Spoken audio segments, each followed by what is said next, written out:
이재범 목사입니다. 6월 첫째 주 가정예배에 오신 여러분들을 환영하고 축복합니다.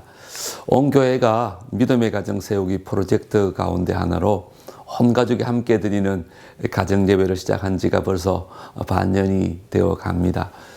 그래서 6월은 우리 가정예배 드리는 사진을 좀 모아서 아직 가정예배를 드리지 않는 가정들에게 또 도전도 주고, 또 가정예배를 매주 잘 드리고 있는 가정들은 격려도 좀 하려고 합니다. 사진은 그냥 핸드폰으로 평소에 가정예배 드리는 모습을 간단하게 찍어 보내주시면 됩니다. 그래야 가정예배 드리는 가정이 또 얼마나 되는지 조사도 할 수 있을 것 같습니다.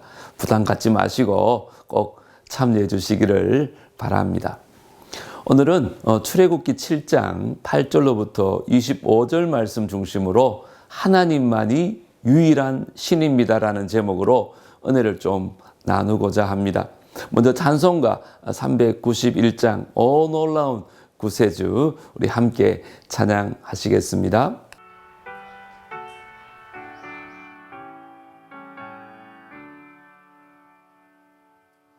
오 놀라운 구세주 예수 내 주 참 능력의 주시로다.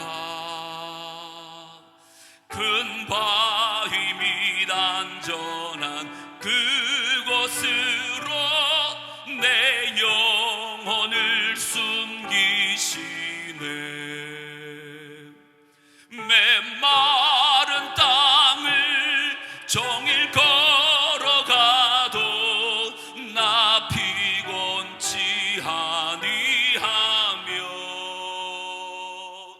저 위험한 곳 내가 이를 때면 큰 바위에 숨기시고 주 손으로 덮으시네. 오 놀라운 구세주 예수 내 주 내 모든 짐 벗기시네. 죄악에서 날 끌어 올리시며 또 나에게 힘 주시네. 메마른 땅을 종일 걸어가도 나 피곤치 아니하며 저 위험한 곳 내가 이를 때면 큰 바위에 숨기시고 주 손으로 덮으시네. 증량 못할 은혜로 채우시며 늘 성령의 감화 주사 큰 기쁨 중 주님을 찬양토록 내 믿음을 도우시네. 메마른 땅을 종일 걸어가도 나 피곤치 아니하며 저 위험한 곳 내가 이를 때면 큰 바위에 숨기시고 주 손으로 덮으시네. 주 예수님 공중에 임하실 때 나 일어나 맞이하리. 그 구원의 은총을 노래하리. 저 천군과 천사 함께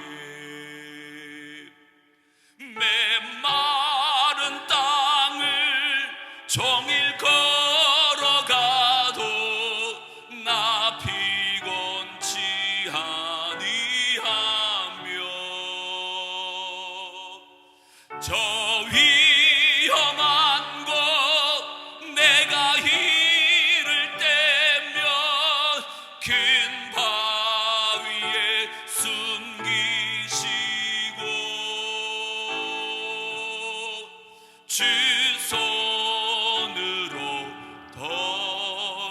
덮으시네.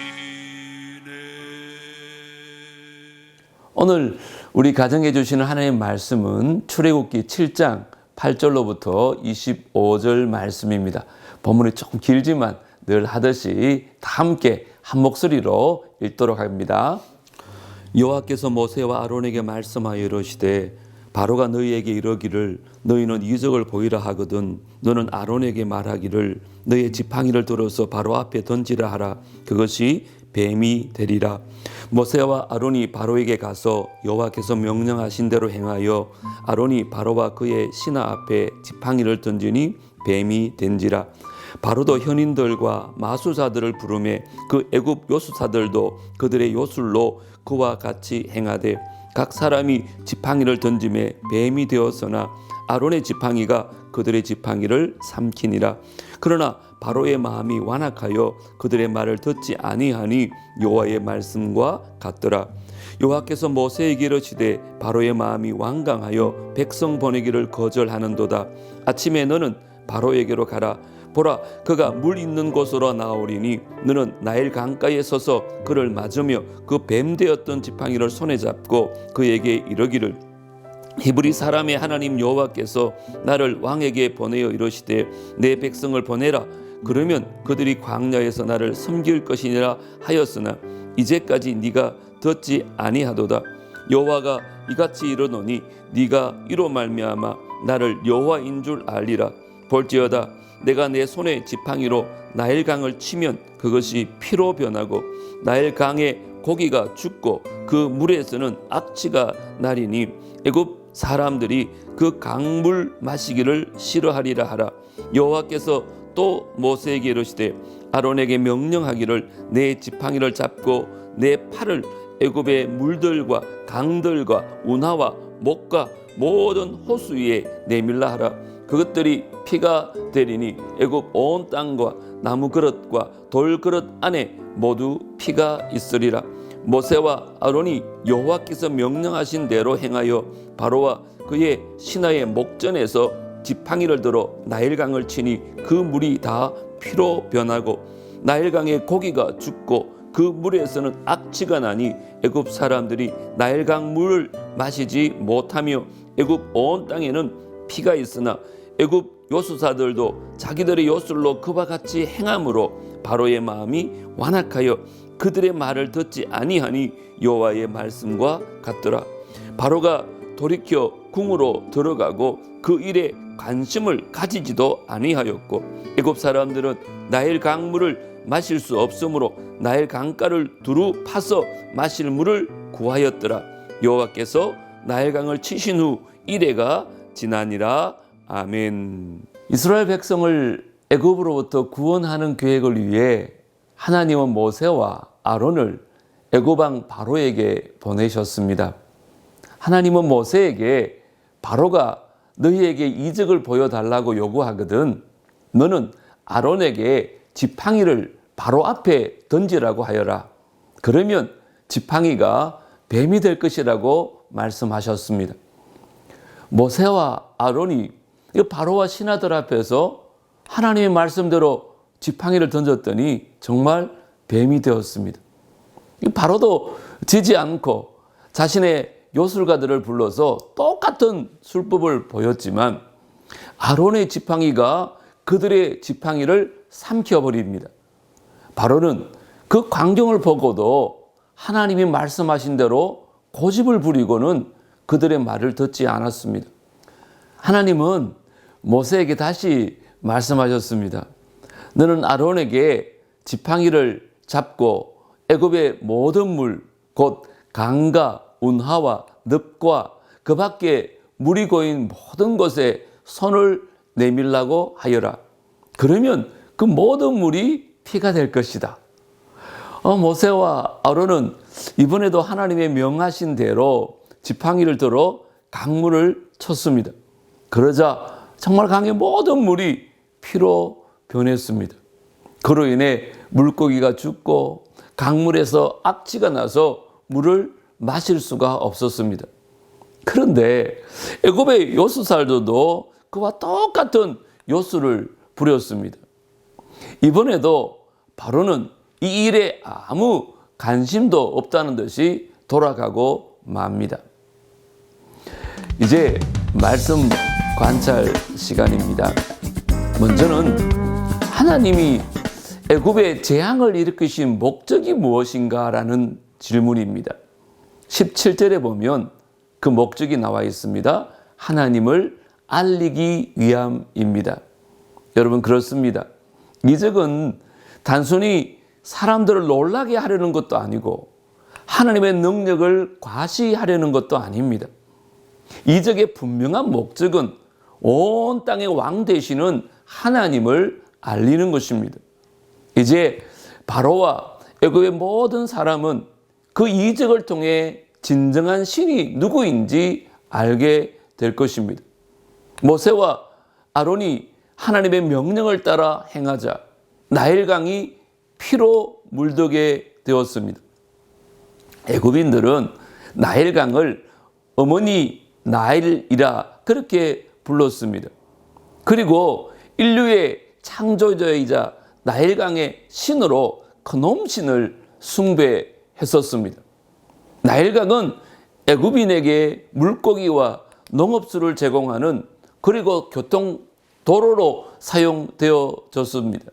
하지만 하나님이 명령하시자 한순간에 피로 물들게 되었습니다. 이를 통해 하나님만이 유일한 신이심이 증명되어진 것입니다. 두 번째 말씀 관찰은요, 나일강이 피로 변한 이후에 바로의 마음은 어떻게 변하나요? 라는 질문인데요. 22절에 보면 여전히 완악해졌다고 성경은 말하고 있습니다. 여러분, 사람은 쉽게 변하지 않는다는 말이 있지 않습니까? 특히나 교만한 사람은요, 이 자신의 아집을 내려놓기가 쉽지 않습니다. 모세에 의해서 그 하나님의 능력이 나타났음에도 바로는 하나님을 믿는 것이 아니라 더욱 마음이 강팍해졌습니다. 지팡이가 뱀이 되는 사건을 애굽의 요수살들도 흉내 내었기 때문일 것입니다. 하지만 아론의 지팡이가 그들의 지팡이를 다 삼켜버립니다. 바로는 이를 보고 깨닫는 바가 있어야 될 텐데 그의 마음은 여전히 완악했습니다. 나일강이 피로 변한 것을 보고도 바로는 마음을 돌이키는 것이 아니라 더욱 완악해집니다. 오늘 본문의 22절, 23절의 말씀은 참마 인간이 어디까지 완악해질 수 있는가를 보여주는 반면 교사가 되는 것 같습니다. 이제 말씀 적용 시간입니다. 오늘도 주보에 나와 있는 이 두 가지 문제를 가지고 각자의 생각을 나누는 시간을 좀 가지려고 합니다. 늘 말씀드리지만 남부교회 가정예배의 가장 큰 은혜는 바로 이 나눔의 시간에 있다고 저는 생각합니다. 우리 가족들 각자의 생각을 좀 깊이 있게 나누면 참 좋겠습니다. 먼저 나눔의 주제는요, 내 인생 가운데 나타난 하나님의 특별한 은혜가 있다면 가족들과 함께 나눠보시면 좋겠습니다. 두 번째는요, 하나님의 말씀을 순종하기 힘든 상황이었지만 믿음으로 담대히 순종한 경험이 있다면 또 그 순종으로 말미암아 받은 은혜가 있다면 가족들과 함께 나눠보시지요. 이제 인도자와 함께 나눔을 하시고 대표자가 주보에 따라 마무리 기도하시고 또 주기도문으로 예배를 마치시면 되겠습니다. 오늘도 은혜로운 시간 되시기를 바랍니다. 여러분 모두 사랑하고 축복합니다. 다음 주에 뵙겠습니다.